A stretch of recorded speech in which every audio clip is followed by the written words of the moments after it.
a long story, but it's one you've likely never heard before. This is the story of a place that dwells in the mountains. A place where bad things happen. And you may think you know the bad things. You may decide you have it all figured out. But you don't. Because the truth is worse than monsters or men. At first, I was upset when they told me we were moving to a small town. I remember staring at my dinner plate while I listened to my little sister throw a temper tantrum. She cried and pleaded and even cursed my parents, before finally throwing a bowl at my dad and telling him it was all his fault. Mum tried to calm Whitney down, but she stormed off, slamming every door in the house on the way to her room. I secretly blame my dad as well. I'd heard whispers. My dad had done something wrong. Something bad, and the sheriff's department had reassigned him to some little out-of-the-way county. My parents didn't want me to know that, but I did. I was 9, so it didn't take me long to warm to the idea of change. It was like an adventure. New house, new school, new friends. Whitney, of course, felt the opposite. Moving to a new school at her age is hard. Moving away from a new boyfriend, however, was even harder. While the rest of us packed our things and said our goodbyes, Whitney sulked and cried and threatened to run away from home. But, a month later, when we pulled into our new house in Drisking, Missouri, she was sitting right next to me, texting viciously on her phone. Thankfully, we moved over the summer holidays, and I had a few months of free time to explore the town. When Dad started his new job at the sheriff's office, Mum drove us around the city, commenting on this and that. The city was much smaller than St. Louis, but also a lot nicer. There was no bad areas. The entire town looked like something you'd see on a postcard. Drisking was built in a mountain valley, surrounded by healthy forests with walking trails and crystal clear lakes. I was 9, it was summer, and this was heaven.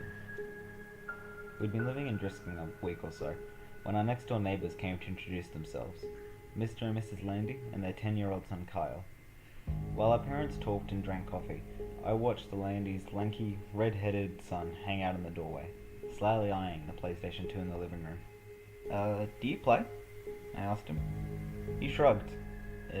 No, not really. Do you wanna? I just got Tekken 4.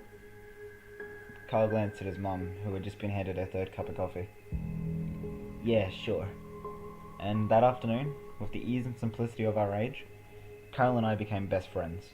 We spent the cool summer mornings outside exploring, and the hot afternoons in my living room playing the PS2.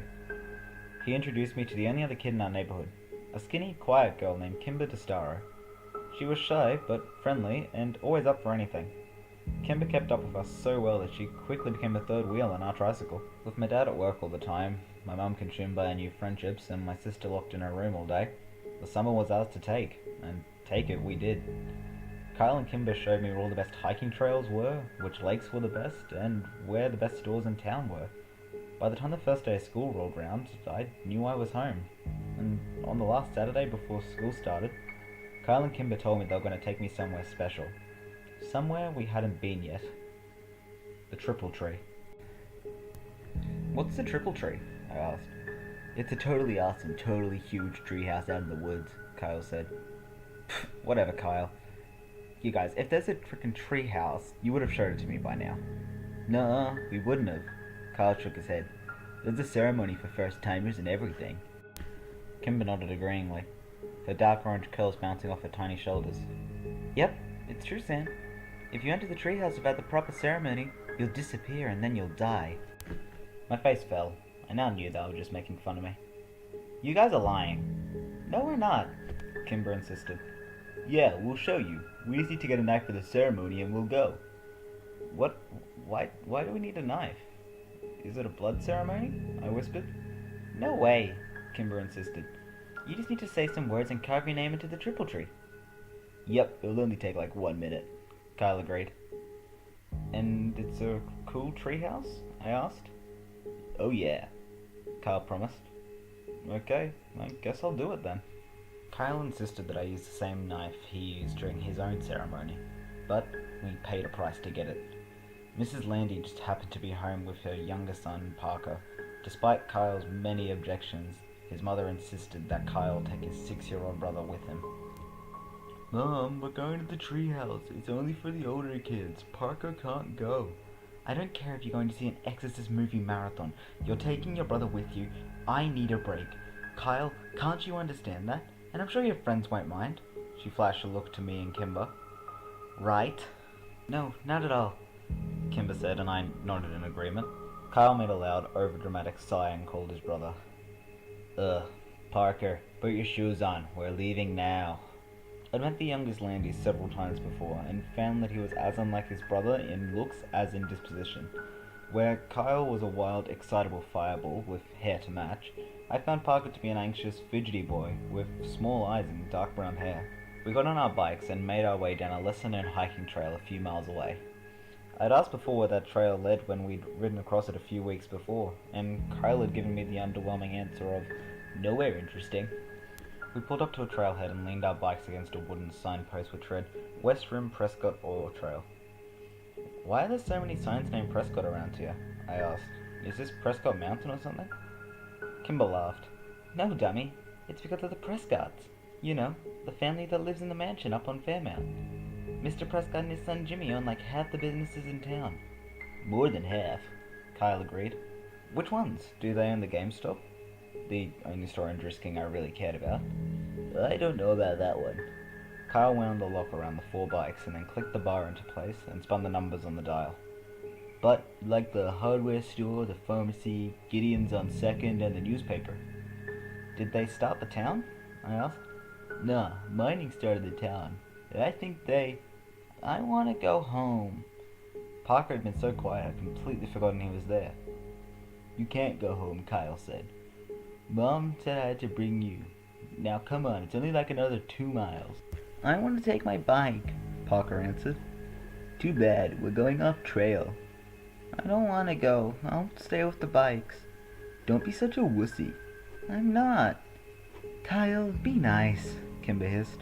He's only 5. I'm 6. I'm sorry, 6, Kimber smiled. Alright, fine. He can hold your hand if he wants, but he's coming. Kyle turned and stared up the mountain trail. Parker's face fell into an undignified frown, but when the charming Kimber stuck out her hand and wiggled her fingers, he took it. Kyle was right though, it wasn't a long walk. Only a half-mile down the trail, and then another half-mile hike up the hill. It was a steep climb though, and by the time we got to the treehouse, I was winded. What do you think? Kyle asked excitedly. I studied the tree as I caught my breath.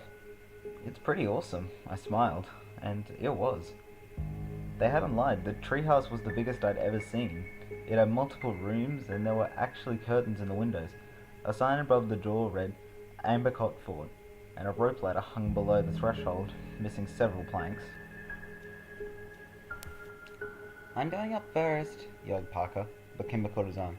You have to do the ceremony, or you'll disappear, she reminded him. That's fine with me, Kyle grumbled. I was eager to get up into the fort myself. Give me the knife. I held out my hand. Kyle smiled and dug the switchblade out of his pocket. There's some space in the back to carve your name. I opened up the knife and walked around the tree, looking for an empty spot. There were so many names on the tree that I had to crouch down and look near the bottom, since I couldn't reach any higher. I spotted both Kyle and Kimber's carvings on the tree, and finally found a spot I liked. I bit my tongue and carved Sam W. into a blank piece of wood underneath the name Paul S. Parker went next, but he had so much trouble with the knife that Kyle had to help him do it. Alright, let's go. I ran over to the rope ladder. Wait, Kyle yelled. You have to say the words first. Oh, yeah, okay, what are they? Kimber sang them out. Underneath the triple tree, there is a man that waits for me. Or should I go or should I stay? My fate's the same either way. That's sorta creepy. What does it mean? Kimber shrugged. No one knows anymore. It's just tradition. Okay, so can you say it one more time? Slower? Once Parker and I had recited the poem, we were ready to go. I climbed the rope ladder first and took stock of my new surroundings. The treehouse was more or less empty. Just a dirty rug and some trash, old soda cans, beer cans and fast food wrappers. I went room to room, 4 in total, and found nothing of real interest until the last one. An old mattress lay in the corner, and a pile of musty, ripped clothing scattered across the floor. Did a hobo live here? I asked. Nah, this room's been like this as long as I can remember, Kyle said from the doorway. It smells gross, I said. Kimber walked up to the threshold and refused to go any further. It's not the smell that freaks me out. It's that. She pointed to the ceiling, and I raised my eyes to read what was written there. Road to the gates of hell, mile marker 1. What does it mean? I asked. It's just older kids being dicks, Kyle said. Come on, I'll show you the best part of the treehouse. We walked back to the first room, and Parker looked up at us and smiled, pointing at what he'd clumsily carved into the floor. Fart, Kyle read. That's hilarious, Parker. He rolled his eyes, but his little brother didn't pick up on the sarcasm, and smiled proudly. Kimber sat down on the floor next to Parker, and I sat on the other side of him. Kyle took the knife from his brother and walked across the room and wedged the blade in between 2 planks of wood. He pushed and the boards gave way, opening up a small, secret compartment in the wall. Kyle took something out and pushed the boards back into place until they were flush with each other. Check it out.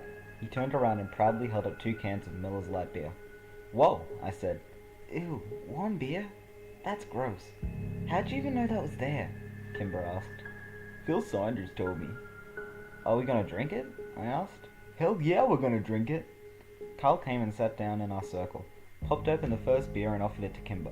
She eyed it like he was trying to hand her a dirty diaper. Come on, Kimmy. Don't call me that, she yelled at him, and then reluctantly took the open beer. She smelled it and made a face, then pinched her nose and took a small swig. Kimber shuddered. That's even grosser than I imagined. I don't want any, and I'll tell Mom, Parker said quickly as the beer was passed in front of him to me. Good, 'cause you're not gonna get any, Kyle promised. And you won't tell Mom shit. I put on my best poker face and took a long, deep swallow of the warm liquid before I had a chance to smell it. That was a poor decision, and when I wrenched, the foul yellow liquid went all over my shirt. Oh man, now I'm gonna smell like beer. We then spent the next hour and a half drinking 2 cans of Miller Lite, and after a while, the taste grew more tolerable. I couldn't tell if I was becoming a man, or actually getting drunk. I hoped it was the former. And when the last drop of beer was consumed, we spent 20 minutes trying to determine if we were drunk. Kyle assured us that he was wasted, while Kimber wasn't sure. I didn't think I was, but I failed all of our drunk tests. Kimber was in the middle of reciting the alphabet backwards when a loud metallic grinding suddenly pierced the calm mountain air like a gunshot. Kimber stopped talking, and we spent a few minutes staring at each other, waiting for the noise to end. Parker curled into Kimber and put his hands over his ears. After what seemed like 10 whole minutes, the sound ended as suddenly as it began.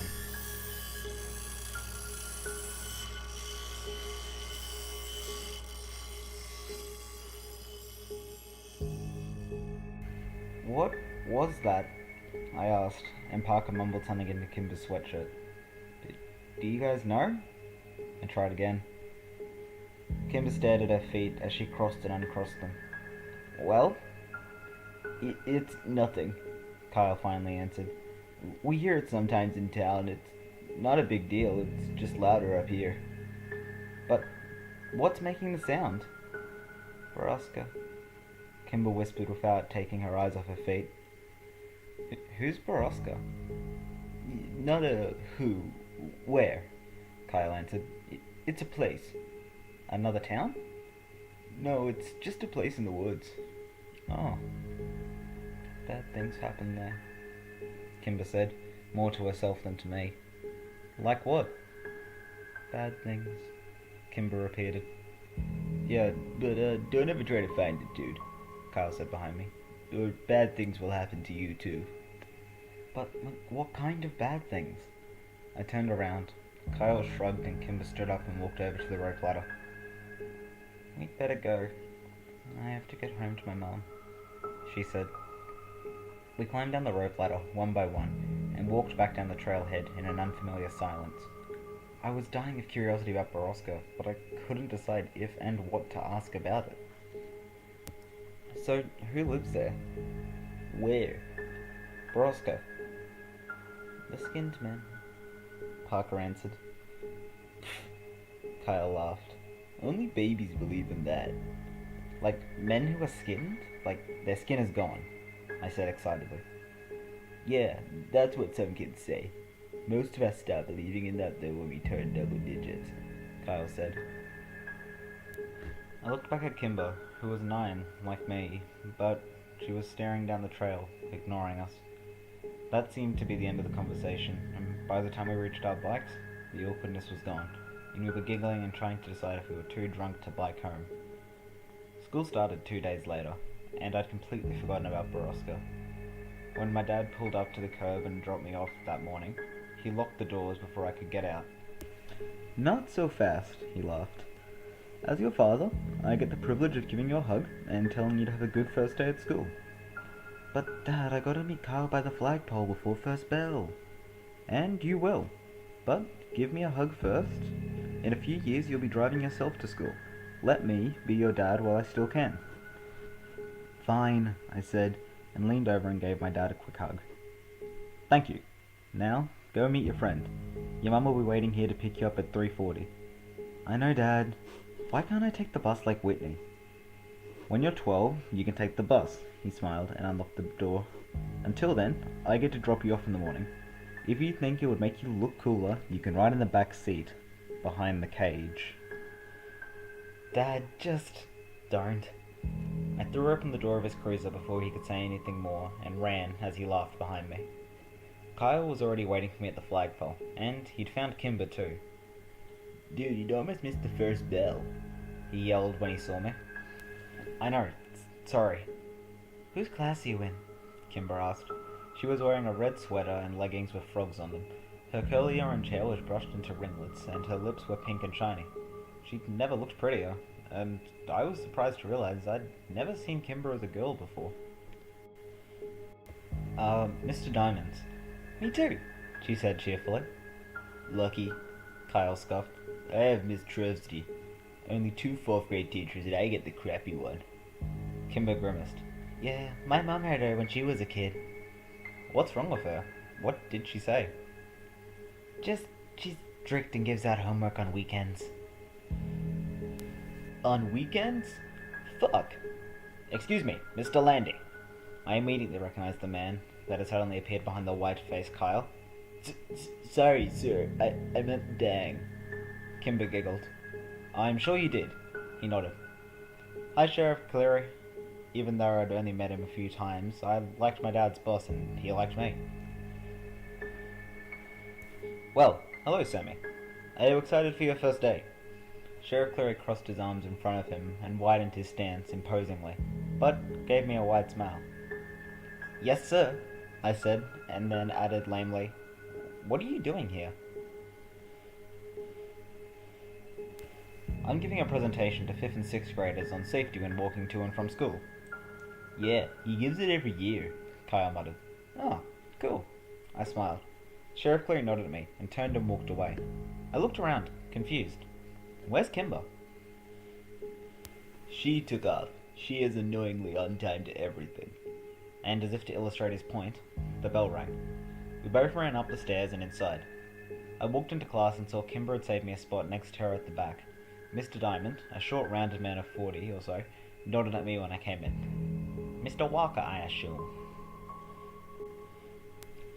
Yeah, that's me," I mumbled as I rushed past into the desk next to Kimber. "Welcome to Drisking Elementary, and to the rest of you, welcome back." Kimber introduced me to the other kids in the class throughout the morning.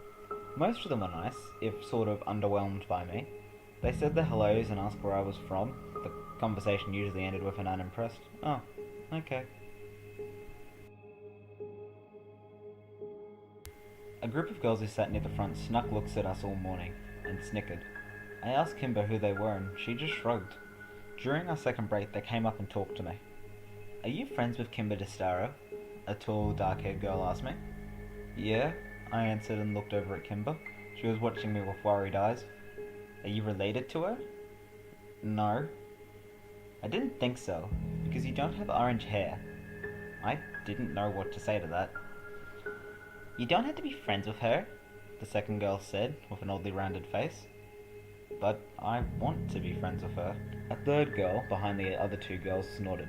She had pretty auburn hair, and a rude upturned nose.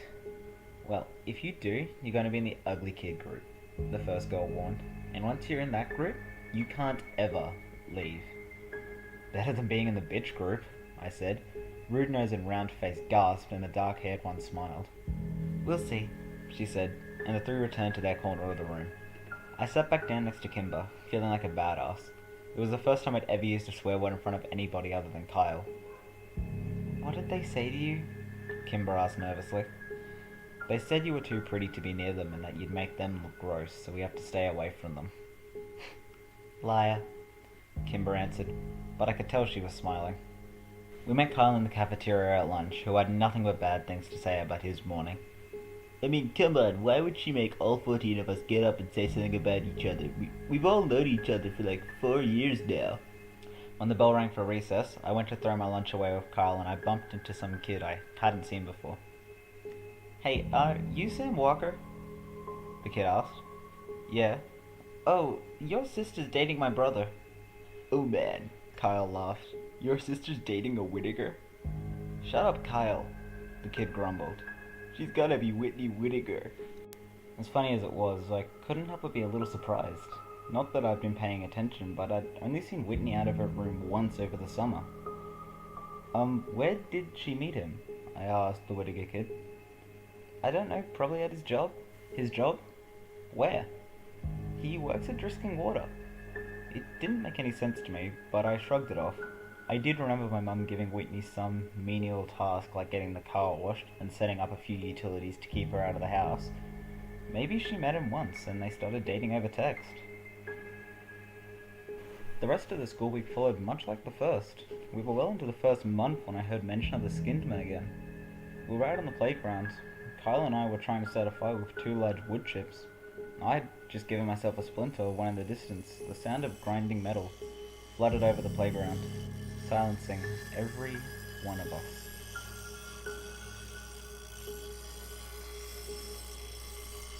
Borrasca, I said in awe. Yep, said Phil Saunders. The skinned men kill again. Hey, Kyle, I thought you said only babies believed in skinned men. I threw an accusing look at Kyle. They do. Phil is just stupid. I'm not. Ask Danielle. She's seen them. Phil scanned the playground and yelled to a blonde girl talking to Rude Nose. Hey, Danielle, come over here. The blonde girl rolled her eyes and came skipping over anyway. What do you want? I told you, Kayla doesn't like you, Philip. No, tell them about the skinned men. Philip gestured to the air around us, which had been filled with metallic scraping coming down from the mountain. You tell them. No, you saw them, you tell them. I didn't see them. Paige saw them. Oh, Philip said, and an uncomfortable silence descended. You guys are weird, Danielle said before flipping her hair in our faces and leaving. Who's Paige? I asked when she was gone. Her sister, Phil said. Paige disappeared when we were like 5, Kyle said. After she saw the skin men, Phil added. The sound from the mountain abruptly ended, and the subdued atmosphere of the playground disappeared with it. When the bell rang, Kyle lined up for his class, and since Phil was in the same class as me, I made sure I was behind him as the teacher began to count us off. Hey, what do you know about Borrasca? I whispered to him. My brother said that's where people go when they disappear. To Borrasca. What happens there? Bad things, he said, and then shushed me when I asked what he meant. The year dragged on, and it wasn't until Christmas break that I heard the machine at Borrasca again. It was December, and there was a thick blanket of snow on the ground, which only served to amplify the noise from the mountain. I sat in my room listening to it for a few minutes, trying to decide what happens at the place that bad things happen. I saw my dad's cruiser pull up outside the window, and I went downstairs to greet him. As I passed my sister's door, I heard her giggling, in that annoying teenage girl way, and I cringed. I hoped Kimber never got like that. Dad! I skidded on the landing just as he opened the door. My dad stomped the snow off his boots and threw open his arms. Sammy! How many years has it been? He joked. It was true. I hadn't seen much of my dad lately since he was working so much. Doing what? I didn't know, since this was the quietest, lamest town ever. Mum thought the sheriff was grooming Dad for his job, since Cleary was so old and Dad had never really agreed or disagreed with her. He'd only been in the department for 7 months, and after all, he doubted people in the county would vote for him. Hey, Dad, do you hear that? That machine-sounding noise? Yep, I hear it in town every now and then. Do you know what it is? I asked the sheriff about it and he told me it was noise coming from private property up in the Ozarks. Is the property called Borrasca? I asked quickly. No idea. Borrasca? Where'd you hear that? I shrugged. Kids at school.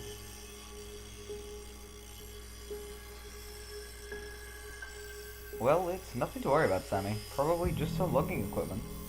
But is the place called Borrasca? Like, have you ever heard that name before? No, I've never heard that name before.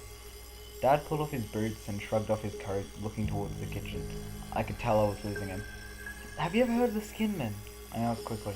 Skinned Men? Good God, Sammy, what has your sister been telling you? No, she hasn't told me anything. But he wasn't listening to me anymore. Whitney! He called upstairs.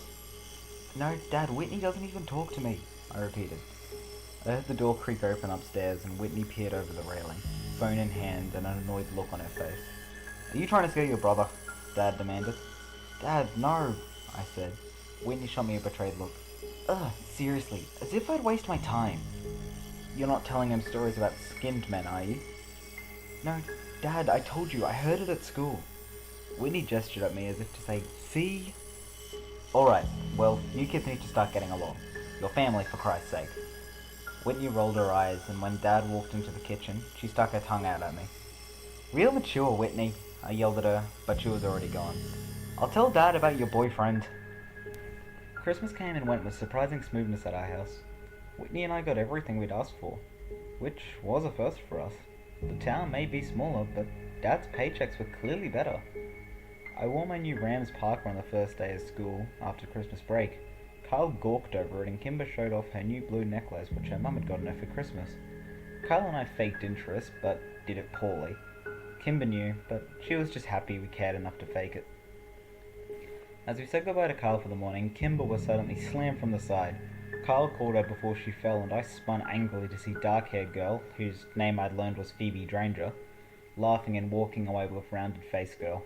You're bad people who make poor life choices, Kyle yelled. When I'm your boss someday, I'll make you clean bathrooms. Yeah, and if Kyle's your boss, you know you've messed up, I added.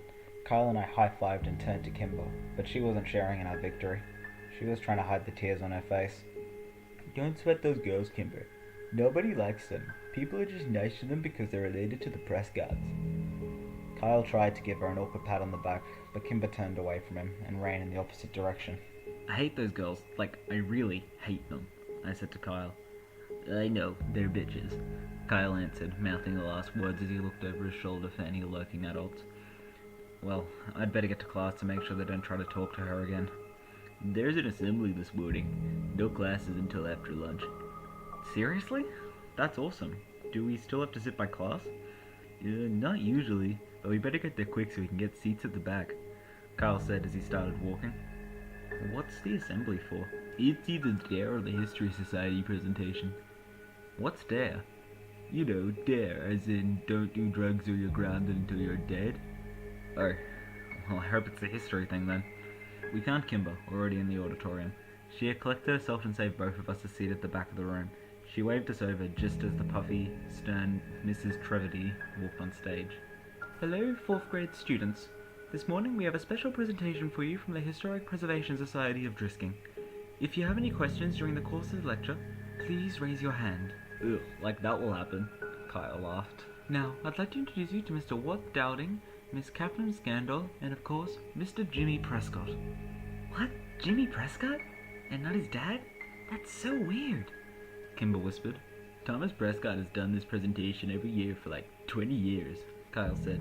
It's definitely weird. It's not weird, whispered Mike Sutton from behind us. He leaned forward. Tom Prescott went crazy a year ago. He didn't do the presentation last year when my sister was here either. I don't like Jimmy Prescott, Kimber said, shaking her head. He gives me those heebie-jeebies. His dad is so much nicer. He's like a grandpa. The presentation was slow and boring. Mr. Dowding and Miss Scanlon talked about the first settlers here, the Treoki and the Trail of Tears. They talked about Alexander Drisking's discovery of a motherlode of ore in the mountain, and how he set out with his family to mine and refine the iron. Then, Jimmy Prescott took the stage from there to tell the story of his family's early journey to the town and their role in revitalizing Drisking itself in the late 1950s. The last part was the most interesting of it all, and I found Jimmy Prescott to be infallibly charismatic and entertaining. I was too busy laughing at his jokes and hanging on every word that by the end of the presentation I'd realised I'd actually learnt quite a bit. So much so that I was interested enough to ask a question, which Kyle warned me was social suicide. Jimmy Prescott scanned the room and answered a few other questions before finally he got to me at the back. Yes, you at the back. Mr. Prescott, why did the mines close? Like, what happened? I asked. Very good question, young man. What did you say your name was? Sam Walker. Ah, I believe I met your father the other day at the sheriff's office. Welcome to Drisking. As for your question, most of the mines were closed in 1951 after a long period of unprofitability. The mountains had simply run out of iron. The mills and refineries were abandoned and the town suffered for years. The miners and their families moved away, stores went out of business, schools closed, and Drisking became a ghost town. That would have been the end of it if it weren't for stubborn families like mine who refused to leave. We refused to give up on the town, and after many, many years of hard work, Drisking became the picturesque little haven in the Ozarks that it is today. I hope that answered your question. I sat back down and Kyle shook his head at me. Bro. The assembly suffered through another 15 minutes of awkward Q&A, until Miss Trevity finally cut us loose. We were released into the cafeteria to wait for the lunch lines to open. Kyle, Kimber, and I sat in our usual corner. That was so boring, Kyle whined. When are they going to figure out that no one cares about Drisking's history? Seriously, I fell asleep 3 times. Kimber nudged me. Sam seemed to care, she teased. I just wanted to know about the mines. Mines are creepy, that's all. Yeah, but all our mines are blown up. You can't go in them anymore. Blown up? I asked. Kimber nodded. Yep, some kids died after going in the mines, so the city set off some controlled blast to implode the caves. At least that's what my mom said. They messed up though, and I heard that they blew up a few of the water tables or poisoned it or something. What? How do you know about that? Kyle asked. Kimber shrugged. I heard my dad talking about it. Did they use C4 or something? I guess. So, like, we all drink the water, so we have C4 in our bodies? Does that mean we could explode at any minute? Kyle said excitedly. Do you think that's what happened to the missing people? Do you think they were just sitting there one day and boom? Yeah, Kyle grabbed my shoulder. And that's where the skin men come from. I made the international symbol of mind blown and laughed hysterically. You guys are dumb. Kimber rolled her eyes, but then she laughed when Kyle fell on the floor pretending he was exploding. I remember thinking in that moment I was happy here in Drisking, Missouri, with these 2 people. Happier than I'd been anywhere else. It was the last truly happy moment I ever had, because less than an hour later, Mr. Diamond's phone rang, and he exchanged a few quiet words with the person on the other end, his eyes flickering to and from my desk. It was hard to be surprised, then, when he hung up and asked me to come to the front.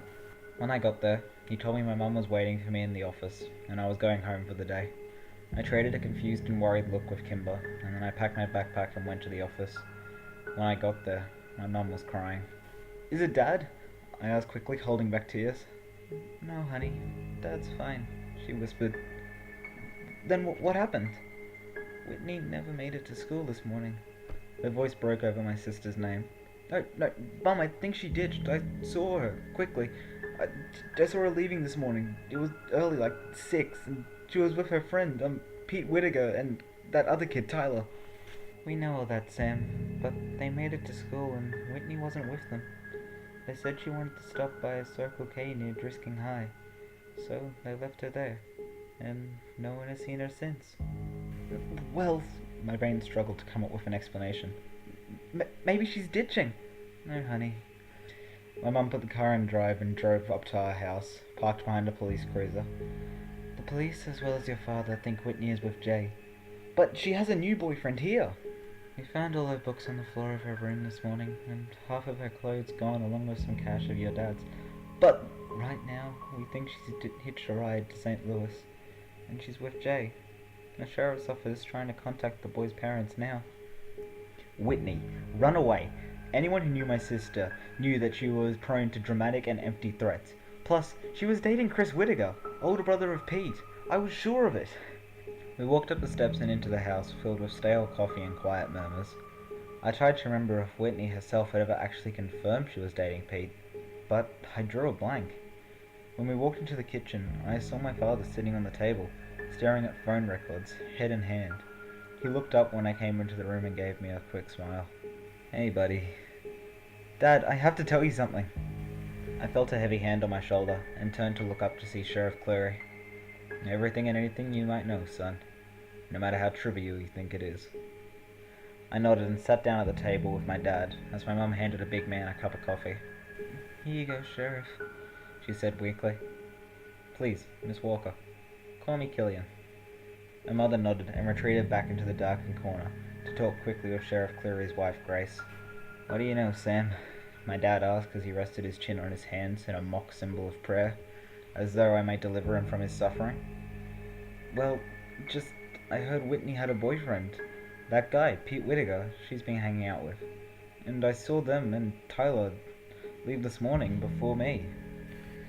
"What time did you see them leave?" asked the sheriff. "I don't know, like before 6. He nodded. "That matches a statement from Tyler Dranger and the Whittaker boy."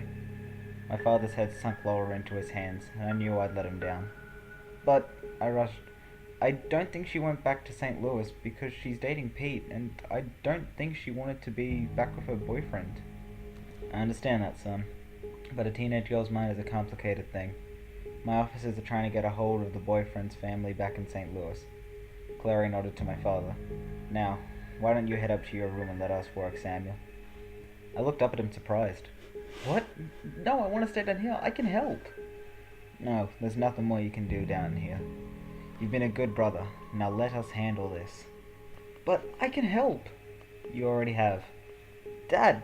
I looked over at him, begging with my eyes. "Go to your room, Sam," he said quietly after a moment. "Dad!" "Now!" I was so angry. I did the only thing that I could do. I wanted to make my rage known. I stomped upstairs, slammed the door, and then sat on my bed in disbelief. The tears came then, and I laid there, feeling helpless, worthless, and scared for my sister. Did she go to the treehouse? I sat there, staring at my computer for almost a minute. Kimber's words from last fall echoed in my brain. "If you enter the treehouse without the proper ceremony, you'll disappear, and then you'll die." I didn't buy that Whitney had gone to Circle K that morning, and I especially didn't believe that she'd hitchhiked out of town. Nothing they were saying downstairs made any sense if you knew my sister.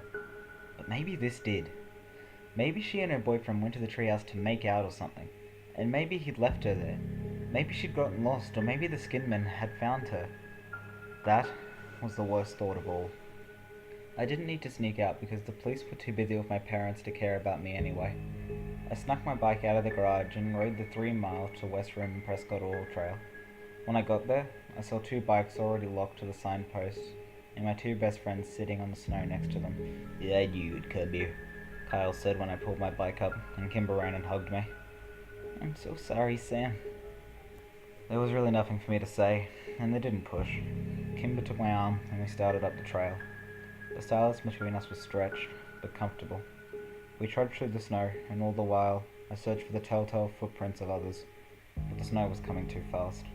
The hike up the mountain was harder and wetter than it had been in the fall, and when Ambicott Fort finally came into view over the ridge, it was a welcoming sight. But the sun was getting low, and we hadn't brought flashlights. I fell as I ran up to the tree, calling my sister's name to the quiet wild.